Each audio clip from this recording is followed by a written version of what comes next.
Why? You will always lose.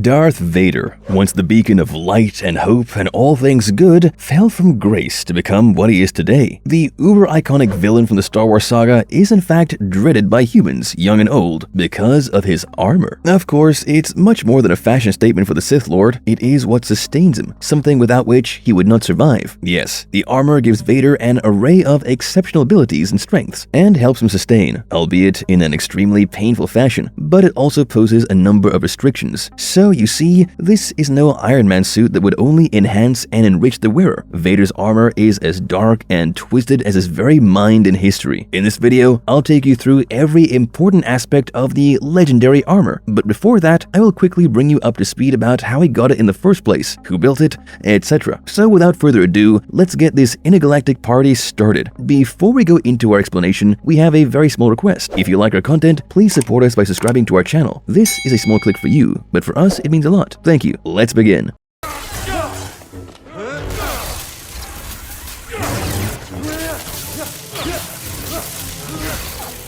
1. A prelude, transformation of Darth Vader from Anakin Skywalker to the dark side. Darth Vader was once known as Anakin Skywalker, a beacon of goodness and the light side of the Force, but that didn't last long. After his fall from grace, he joined the dark side of the Force and began a new chapter in his life while going by the name Darth Vader. But what exactly is the dark side of the Force? Well, it is one of the two ways of channeling the Force, the other being the light side of the Force. Such users tap into raw emotions like hatred, anger, and passion, which in turn lead them to become hateful and angry, often developing the inability to let go, fear of loss or change, and insatiable greed. Over time, Anakin Skywalker succumbed to this easier and more lucrative yet destructive path. After this, Skywalker turned up on the planet Mustafar, where he ended the Clone Wars by killing all the members of the Executive Separatist Council. Naturally, this was deemed to bring dire consequences for Vader. He had to battle his former master, the Jedi Obi-Wan Kenobi. In the aftermath of the battle, Vader hopefully understood what a dumb move he had made. He lost both his legs in addition to his left arm, which the Jedi Master had severed. He ended up tumbling down a lava river, where his entire body was consumed in the lava. Although Kenobi left his apprentice for the dead, Vader's Sith Master, known as Darth Sidious, came for Vader's help. Sidious ordered a scientist named Silo to perform reconstructive surgery on Vader and create a suit of armor that would help Vader survive his horrific ordeal and dismemberment. He was subsequently transported to the planet of Coruscant and then taken to the Grand Republic medical facility, where a DD-13 droid gave Vader multiple cybernetic implants. Another droid named FX-9 performed blood transfusions. In the end, Vader was transformed into a cyborg who needed a breathing apparatus as well as a vocabulator that turned his voice into a sinister and deep growl. And although Darth Vader got a new lease on life, his surgery was an experience worse than death. The droid 21B DRX did not fix his face because it would have been hidden behind the mask. There was a deliberate choice of not using any anesthesia, which left Vader in excruciating pain throughout the length of the procedure. This was done to serve as a catalyst to Vader's connection with the dark side of the Force.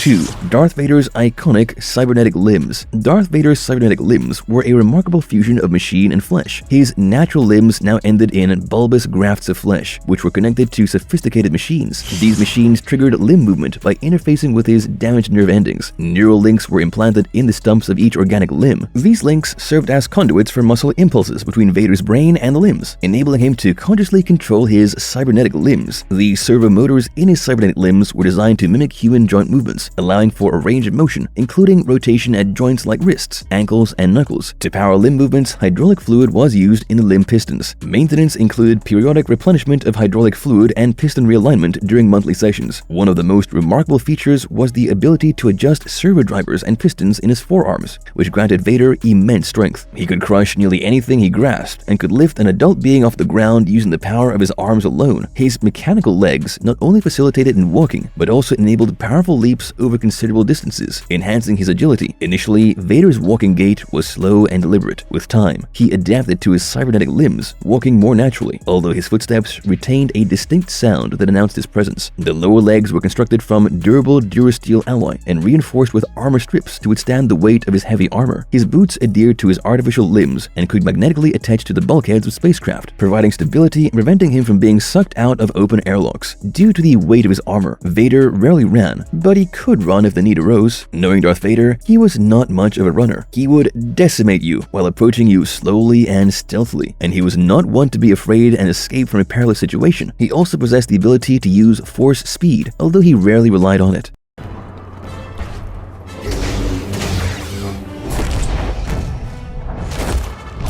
Submit.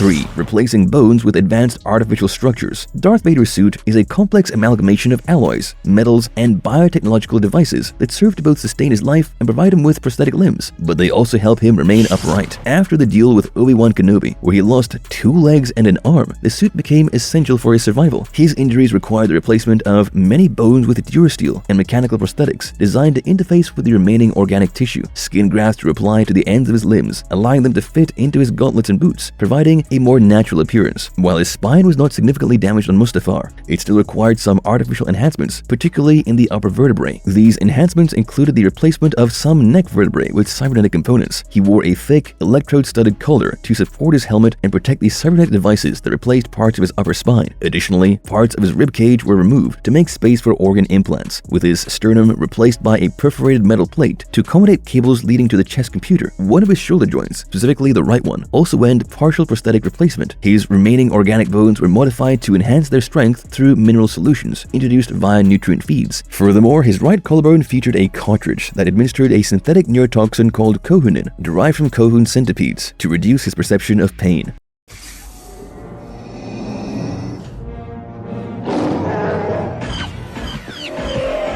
4. How did the big guy eat and poop? Darth Vader's method of sustenance was a complex and unconventional one, influenced by the limitations of his formidable and bulky armor, as well as his personal struggles. Technically, Vader still possessed a human digestive system and required nourishment. A suit featured an implanted bladder containing RepMed Vita Paste, a highly efficient yet unpalatable nutrient source. Although he could choose to consume food orally, this necessitated removing the mask and was typically done within a liquid chamber. Vader's preference, however, leaned towards absorbing nutrients rather than indulging in traditional meals. Vader's suit had an inbuilt waste recycler, which could be compared to a mechanical diaper. This device efficiently broke down ingested food and processed it into a compartment within his suit, subsequently vaporizing it. This eco-friendly solution eliminated the need for conventional restroom breaks, a feature also found in certain occupational suits like asteroid miners. Vader rarely performed the physical act of eating, chewing, gulping, etc. This was primarily due to his personal aversion to his human form and a self-imposed hunger strike, or at least he claimed in public that he did not need to consume food to survive. He opted to ingest nutrients from the implanted bladder, but there was another reason for this. His body had been broken down so terribly that it was possibly impossible for his body to break down complex or traditional food sources to generate energy.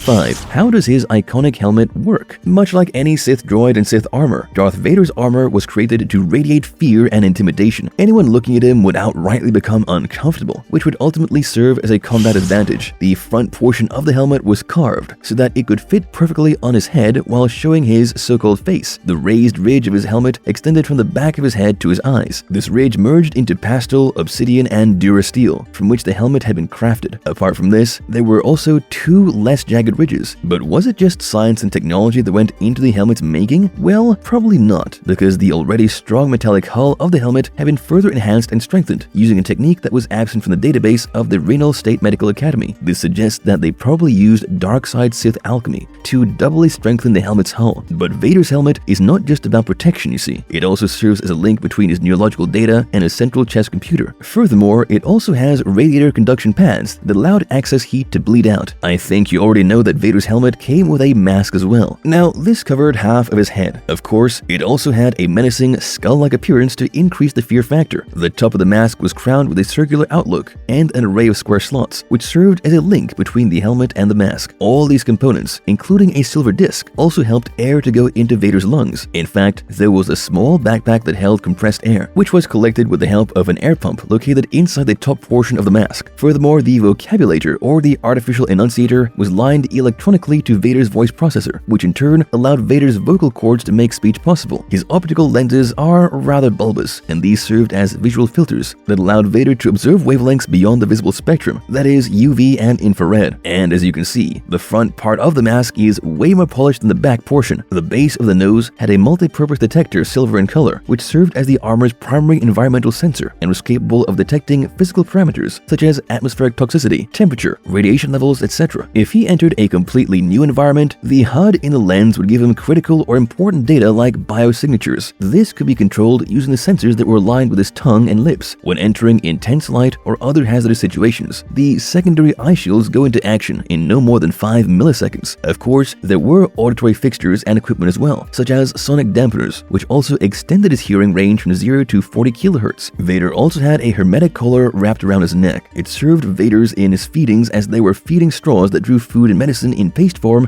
from an implanted bladder. But since the Vita paste was so terrible in taste, Vader often used an intravenous feeding system. All in all, Vader could not survive without his helmet. Well, he could not even sleep without it. Good work, Commander.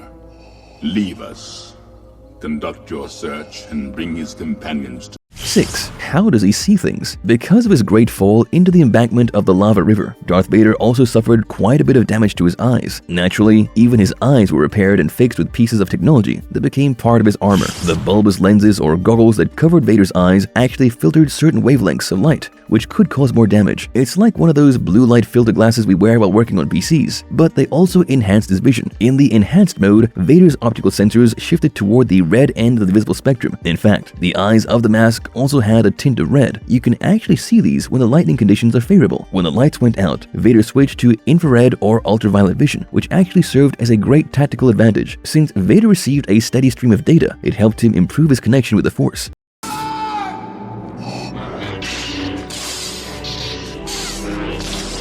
7. What are the protective systems in his suit? Darth Vader's suit was equipped with several protective systems designed to ensure his survival and functionality. Firstly, let's talk about the blast dampening body glove. Beneath the exterior armor, Vader wore a black, ribbed, multi-ply body glove. This flexible and quilted piece of armor served as a layer of protection against blaster shots and provided some resistance to flames and corrosive gases. It consisted of 10 layers, each subdivided into 3 primary layers. Secondly, his suit also had a self-sealing surface. The first primary layer of the suit was a self-sealing surface, functioning similarly to standard MNET suits worn by Imperial military officers. This layer helped protect against environmental hazards, to mitigate physical shock, and provide impact protection. The second primary layer included Rayflex cellular padding, polychlorophene 2 fiber weave, orthofabric mylar laminate, and a rechargeable energy suit. The third primary layer of the suit was responsible for regulating pressure and temperature. It included plastics pressure garments for pressure regulation, a layer related to temperature stasis, and a compression sheath.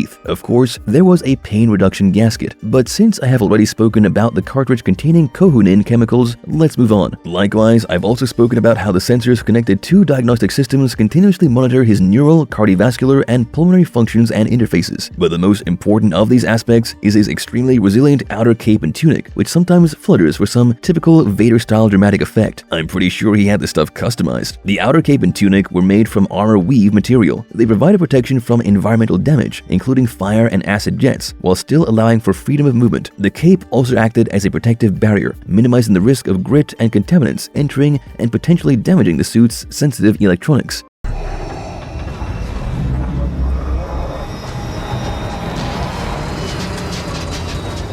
8.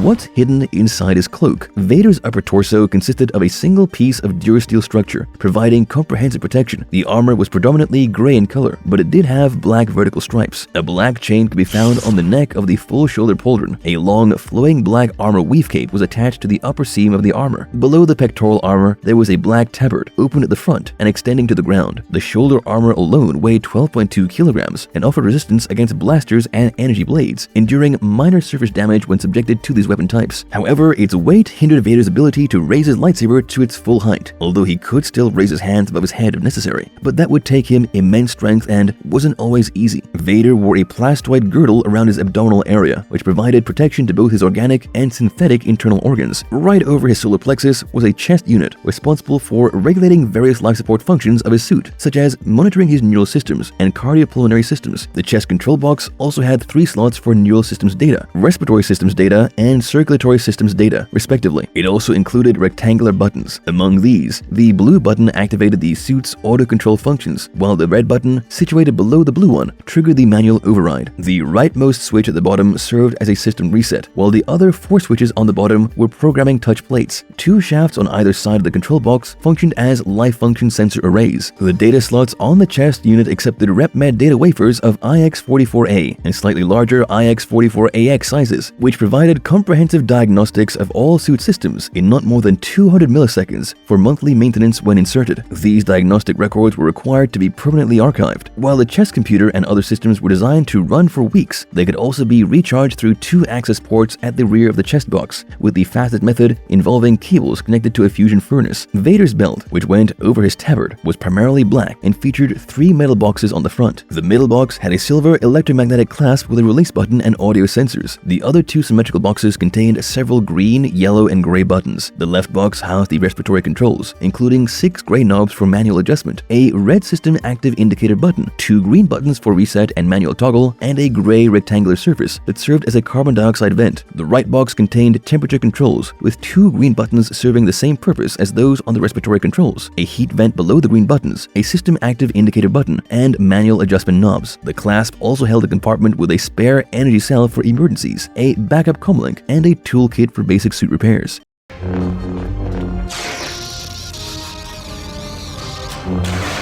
9. Breathing system in Darth Vader's suit. Darth Vader's breathing was facilitated by a complex life support system integrated into his suit. Following his severe injuries on Mustafar, where he suffered from inhaling hazardous gases, his respiratory system was severely compromised. To address this, emergency medical droids provided initial treatment and installed an iron lung with a concealed flat backpack beneath his cape. This backpack was connected to air regulation systems in his helmet. Vader's helmet played an extremely crucial role in his life support system. It had an air pump that maintained a continuous flow of purified air into his damaged lungs. The air pump was linked to a flat filter system worn on Vader's back, which helped maintain the quality of the air supply. Additionally, the backup air processing filter was placed within his distinctive mouth grill, which also served as a respiratory intake system. A chest-worn computerized control panel regulated his respiratory functions. This chest panel had 3 slots for neural systems data, respiratory systems data, and circulatory systems data, each equipped with buttons for control. A thick cable connected from the chest panel to a breathing apparatus and heartbeat regulator implanted in his scarred chest. Tubes ran from the regulator into his damaged lungs and throat, providing a backup breathing option in case of malfunction in the chest plate or belt control panels. A belt-mounted function box housed the respiratory sensor matrix, allowing Vader to adjust the oxygen supply to his suit as needed. Clearly, his breathing was machine-regulated, though it could accelerate during physical exertion or be influenced by involuntary emotional reactions, which made it seem like his breathing was natural and corresponded with his body's needs. The respirator produced a strained rasp during extreme exertion or when his armor sustained significant damage. While the pace of his breathing could vary, Vader couldn't stop, hold his breath, or manually control it.